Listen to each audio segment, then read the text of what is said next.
3 అంటారు. దాని నుంచి ఆయిల్ వస్తుంది. ఈ పైన ఆయిల్ నుంచే మనం ఈ ఫినాయిల్ అనేది తయారు చేస్తాం. మనం గోమూత్రం వేస్తాం కాబట్టి దానికి గోనాయిల్ అని పేరు పెట్టింది. అయితే ఈ ఆయిల్ నూనెలో కరగాలి కదా, ఆయిల్ వాటర్లో కరగాలి కదా.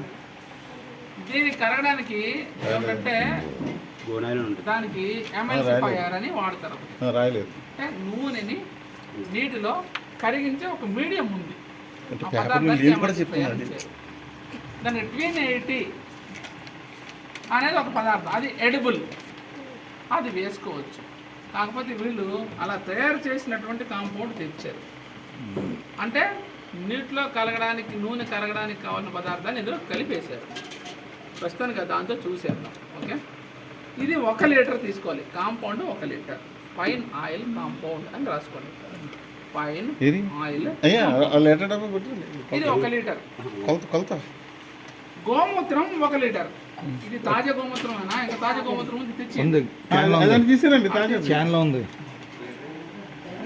వేపాకు కషాయం 1 లీటర్. పచ్చి వేపాకు దానిని మరగబెడతాం. 2 పొంగులు వచ్చినంత మరగబెడతాం. మరగబెడితే వేపాకులో ఉన్నటువంటి ఆ నికోటిన్ ఏదైతే దానిలో ఉన్నటువంటి పదార్థం, వేపాకు పదార్థం ఉండాలి, అదంతా అందులోకి వస్తుంది. ఆకులు కొద్దిగా వడిలిపోతాయి, నీటి రంగు కొద్దిగా మారుతుంది. మీకు ఉంటే ఒక పసుపు కొమ్ము అందులో దంచి వేసుకోండి. పసుపు కూడా మంచి యాంటీ బ్యాక్టీరియల్. పైన 1 లీటర్ కాంపౌండ్. ఓకే,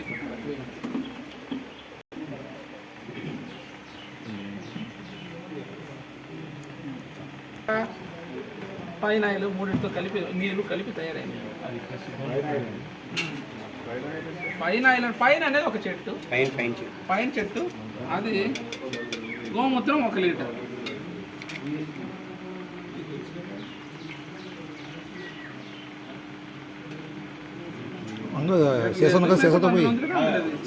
అదేండి ఇందులో చెత్త బాగుంటుంది.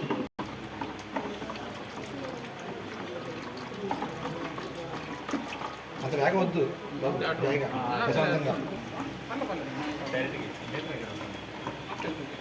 కొంచెం అది తెల్లగా పాలలాగా మారేంత వరకు కొంచెం పోయాలి. ద్వారా వస్తుంది. మీరు సొంతంగా చేయాలంటే కూడా చేసుకోవచ్చు, కానీ పైన ఆయిల్ కావాలి. అది చెట్టు నుంచే వస్తుంది, అమ్ముతారు.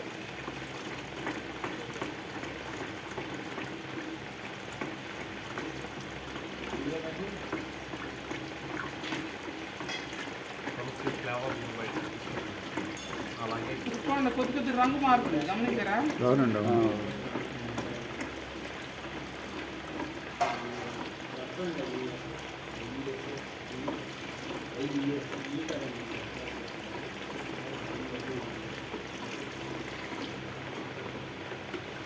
ఇది రెండోది.